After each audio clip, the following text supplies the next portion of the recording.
The opportunity comes once. In a small village in Uganda, there lived a young man named Kato. Kato was known for his charm, laughter, and big dreams.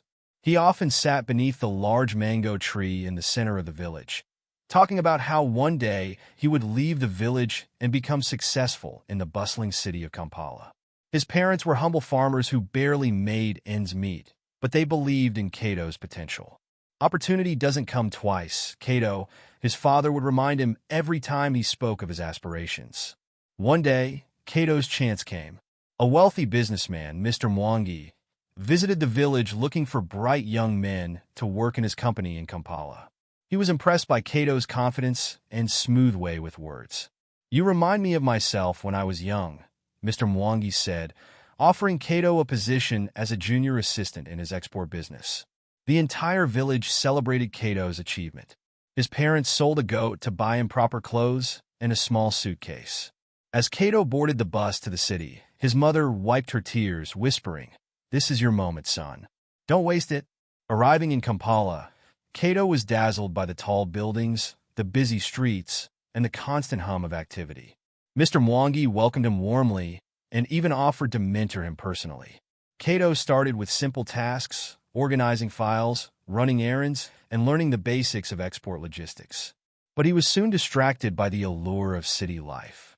He began spending more time with new friends he met at the local bars, who introduced him to a world of partying and extravagance. Kato's job performance began to suffer. He would arrive late to work, often hungover, and paid little attention to detail.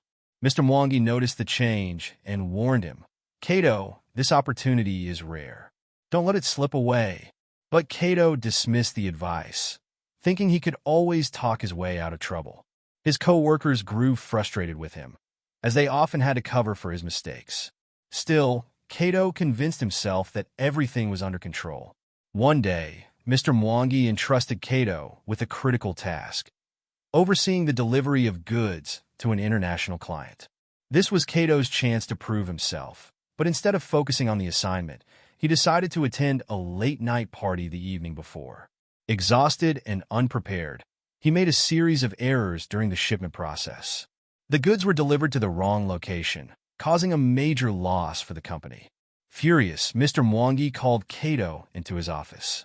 "I gave you a chance to learn and grow, but you've shown me you're not serious," he said, his voice heavy with disappointment. Kato tried to apologize, but the damage was done. He was fired on the spot. For the first time, Kato felt the weight of his choices. The same charm that had once opened doors for him could not save him now. With no job and no money, Kato's friends disappeared, and he was left to face the harsh reality of city life alone. He wandered the streets, searching for work, but his reputation as unreliable had already spread. After months of struggling, he returned to his village, ashamed and broken. His parents welcomed him home with open arms, but the disappointment in his father's eyes was hard to miss. Sitting once again beneath the mango tree, Kato reflected on the lessons he had learned. He realized that success required discipline, focus, and respect for the opportunities given.